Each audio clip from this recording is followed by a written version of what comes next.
네, 시청자 여러분, 구독자 여러분들 덕분에 와우넷 채널이 이렇게 빠르게 성장하게 되었습니다. 앞으로도 좋은 정보를 제공하도록 우리 모두 노력할 거예요. 구독, 좋아요는 저희에게 큰 힘이 됩니다. 그리고 와우넷 홈페이지가 새롭게 바뀌었습니다. 컴퓨터와 모바일 둘 다 이용하기 쉽게 업그레이드가 되었으니 많이들 이용해 주셨으면 좋겠습니다. 고맙습니다.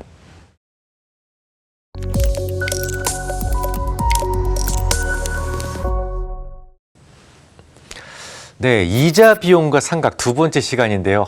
정말 진짜 이게 제가 하는 강의 중에서 제일 어려워요. 요것만 여러분들이 이해하실 수 있으면 기본적 분석 정말 쉬운데요. 아무튼 채권이 처음 발행될 때는 당연히 파가격으로 발행이 됩니다. 파가격은 뭐죠? 그 당시에 이자율에 맞춰서 발행이 되는 걸 파가격으로 발행된다고 합니다.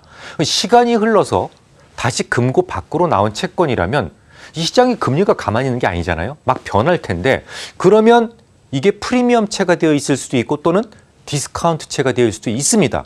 대개 이런 경우에는 재무제표에 굉장히 여러 가지 다른 영향을 주게 되는데요. 요걸 좀 가르쳐 드리려고 합니다. 그래서 오늘은 좀 더 중점적으로 이 부분을 좀 배우실 생각인데요. 시장 이자율과 채권의 액면 이자율이 다르다. 요걸 이게 뭘 의미할까요? 자, 미래에 나오는 이표 그리고 원금의 현재 가치가 액면의 가치와 다르다라는 거잖아요.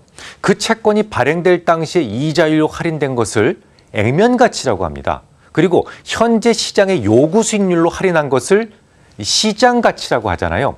그런데 만약에 시장의 금리가 발행 당시보다 낮아졌다면요. 쉽게 말해서 발행할 때 이자율이 5%였는데 시장 금리가 지금 1%까지 떨어졌어요.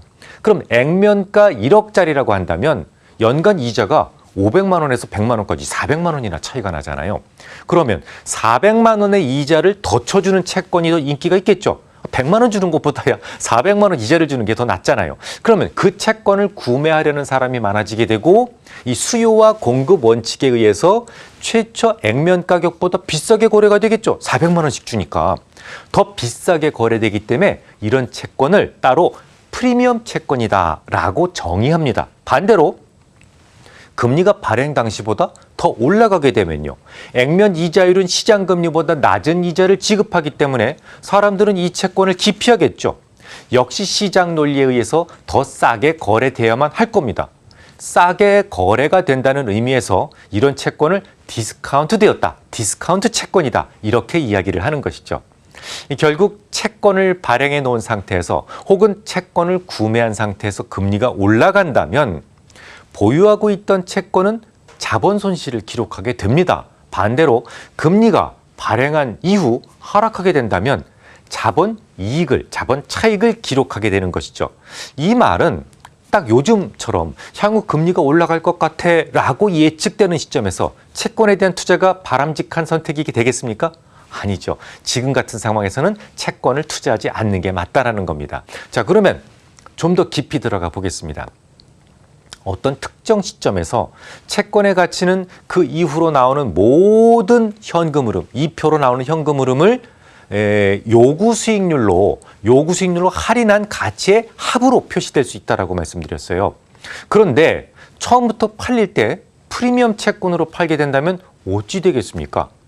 그 채권은 대차대조표에 프리미엄 채권으로 등재가 됩니다. 이유는 회계적으로 100만 원짜리 채권을 100만 원보다 더 높은 가격으로 기재되기 위해서는 그만한 이유가 반드시 있어야 되기 때문이에요. 자, 그런데 채권은 어떻다고요? 가격이 막 이렇게 될 수는 있어도 결국은 만기가 되면 어떻게 된다고? 반드시 파가격으로 수렴한다라고 말씀드렸어요. 원가로 돌아가는 거예요. 주식은 떨어지면 어디까지 떨어질지 모르지만 채권이라고 하는 것은 떨어졌다 올라갔다 결국은 파가격으로 수렴한다라는 특징을 가지고 있어요.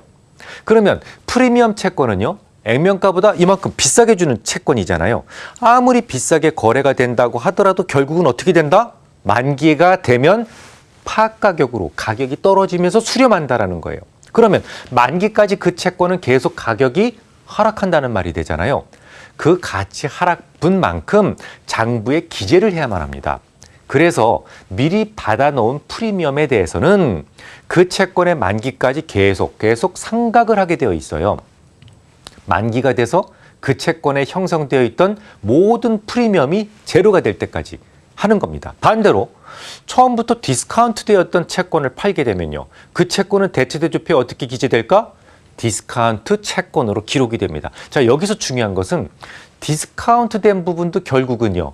만기가 되면 순차적으로 상각이 돼서 올라갑니다. 이 가치가 줄어드는 것만 상각이라고 그러지 않아요. 가치가 점차 늘어나는 것도 상각이라고 표현을 합니다. 그래서 이 바로 상각 절차에 의해서 결국은 디스카운트된 채권이든 프리미엄 받은 채권이든 만기가 되면 어떻게 된다? 회계적으로 완벽하게 팥가격으로 수렴을 하게 되는 거예요. 정말 가급적 쉽게 설명하려고 애를 쓰겠지만 아마도 제 강의 전체 커리큘럼 중에서 이 부분이 가장 채권에 대한 상각이 어려운 개념일 겁니다. 만약 어려우시면요. 그냥 스킵하셔도 상관없어요. 아무튼 본격적인 실습을 다음 주부터 할 건데요. 이자 비용에 대한 정의는 오늘 공부를 해놓고 가겠습니다. 오늘은 딱 이것만 기억해 두세요. 장부상의 이자 비용은 장부상의 이자 비용은 언제나 채권의 장부 가치에 발행 당시의 이자율. 자, 이게 현재 이자율이 아닙니다. 요구 수익률이 아니에요. 발행 당시의 이자율로 곱해준 것을 의미합니다. 현재 요구 수익률도 아니고 시장 이자율도 아니고 발행 당시의 시장 이자율이다라는 점을 반드시 기억해 두십시오. 이것은 팥가격으로 발행된 채권이나 프리미엄채나 혹은 디스카운트채 모두 동일합니다. 이거 아주 중요한 컨셉이에요. 이것만 잘 이해하실 수 있다면 채권 상각의 절차는 쉽게 이해하실 수 있어요. 다시 강조드리죠. 채권 이자 비용을 계산할 때는 어떻게 하라고? 반드시 발행 당시의 시장 이자율로 곱해줘서 구한다라는 기억을 해놓으시고 다음 주에 뵙겠습니다.